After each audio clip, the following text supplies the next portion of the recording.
Hi, everybody. Thank you for being here today. My name is Hillary Kellner. I am the Communications Director for the Utah Department of Public Safety. This evening, we have FBI Director Patel, FBI Deputy Director Dan Bongino, Special Agent in Charge Robert Bohls, Governor Spencer Cox, Lieutenant Governor Deidre Henderson, and Commissioner Anderson, as well as Commissioner Beau Mason, as well as some local partners here present with us today. Governor will kick it off. Thank you. Ladies and gentlemen, thank you for joining us here tonight. We appreciate the media and the partnership we have with you in helping us to get information out to the public so that we can catch this assassin and hold him accountable. We are going to share a portion of a video and that we have of the suspect, as well as some new stills. Those have already been released, but we want to make sure that they get as much attention as possible so that we can get help from the public in tracking down this evil human being. So we're going to cue up the video right now. Show that. I've asked Commissioner Beau Mason if he would narrate to you what is happening in this video. Thank you, Governor. Beau Mason, Commissioner for the Utah Department of Public Safety. If you look up to the top left, you'll see the building where the shooter was proned out in the top left corner. We'll go ahead and play that video, and I'll narrate as we walk through that.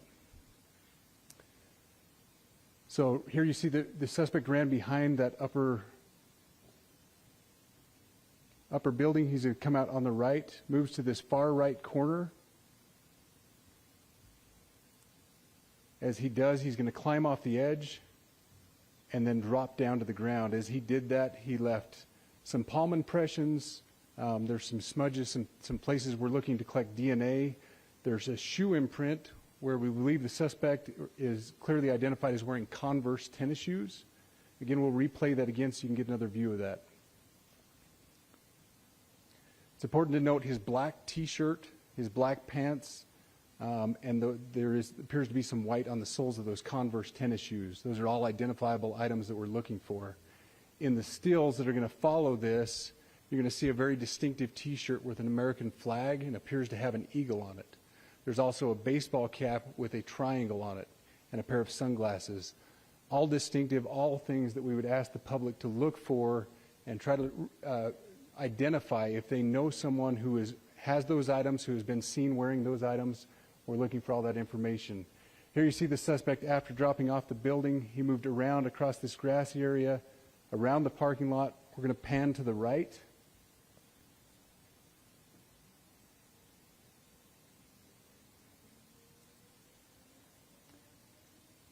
After he crosses the street, this is where he moves over into the wooded area. This is the video evidence that we utilize to track his movements and to locate that firearm in that wooded area following the discovery of this evidence. Good. You want to go to the stills? So here's the still photographs I mentioned. These have been enhanced. So these are slightly different than what we introduced earlier. Please pay close attention to the T-shirt. Like I said, very distinctive with that American flag and that eagle. The hat with the triangle and the sunglasses. If you'll go to the next picture, please. The backpack as well. All identifying features that we're hoping the public can help us identify and lead us to this suspect. Next picture. And again, there's a better picture of the hat with that triangle logo, and again, the T-shirt. Blue jeans, and you get a good look at those Converse tennis shoes as well. We have pushed these out. We'll continue to push these out, and we just ask for the public's cooperation through the public. The tips that have been coming in are what are giving us our next leads and enabling us to continue to further this investigation. We've had great cooperation from the public, and we're continuing to ask for that as we move forward. Thank you, and I'll turn the time back over to Governor Cox. Thank you so much, Commissioner Mason. I want to thank Director Patel and his team. It's great to have them on the ground with us tonight. We've had several briefings, and he's had an opportunity to walk the crime scene. We appreciate our local law enforcement here. Again, we have Mike Smith, who is the county sheriff here. We have all of our local chiefs of police that are here as well, all working hand in hand with the state and with the FBI as we move forward with this investigation. Now, I'll just give you a little warning. We will not be taking any questions at this time. We're giving you the latest information we have, being as transparent with everything that we have. But I do want to share a couple things that I think are important. We cannot do our job without the public's help right now. The public has answered our call for action. So far, we've received more than 7,000 leads and tips. I would just note that the FBI hasn't received this many digital media tips from the public since the Boston Marathon bombing. This case also highlights the dedication of our law enforcement community. We have 20 federal, state, and local law enforcement partners that are working shoulder to shoulder to find the person who committed this horrific crime. With their support, we've completed nearly 200 interviews. As you're aware, as has already been reported, the FBI is offering a $100,000 reward for information leading to the identification and arrest of the person responsible for the murder of Charlie Kirk. We also continue to implore the public to support this investigation and come forward with any information.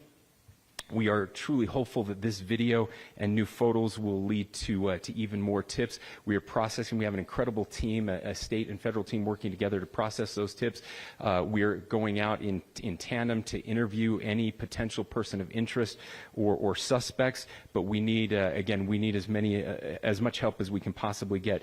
Any videos or photos that you might have, the public, should be submitted to our digital media tip line, which is www.fbi.gov/Utah Valley shooting, all lowercase. Again, that is fbi.gov/Utah Valley shooting, all lowercase. You can also provide general tips about the shooting by calling 1-800-CALL-FBI. That's 1-800-CALL-FBI, or at tips.fbi.gov. This is, I would just say, this is not just a local matter here in Utah. We have people all over the country that are helping to bring this perpetrator to justice for Charlie Kirk and his family. I will just add as well that, as was mentioned, there is a lot of forensic evidence that is being processed right now at both the state lab and the federal labs, federal lab on the East Coast. So we are working in tandem together. I would also just add a word of note for those people who are spending so much time on social media. I think Charlie said it best, that when things get bad, we should put our phones down and spend a little time with our families. There is a tremendous amount of disinformation. We are tracking our team, the state team, and I'm sure the federal team as well. What we're seeing is our adversaries want violence. China, we have bots from Russia, China, all over the world that are trying to instill disinformation and encourage violence.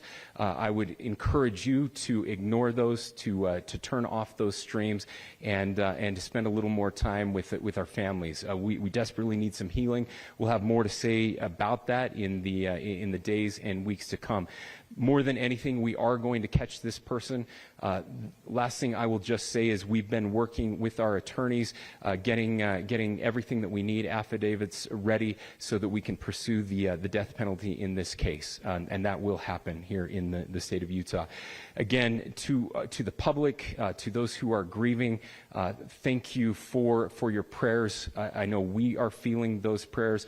I know the Kirk family is feeling those prayers as well. We pray that God will bless our nation at this very dark time. We can start healing by finding this perpetrator and holding him accountable, and we need your help to do that. Thank you.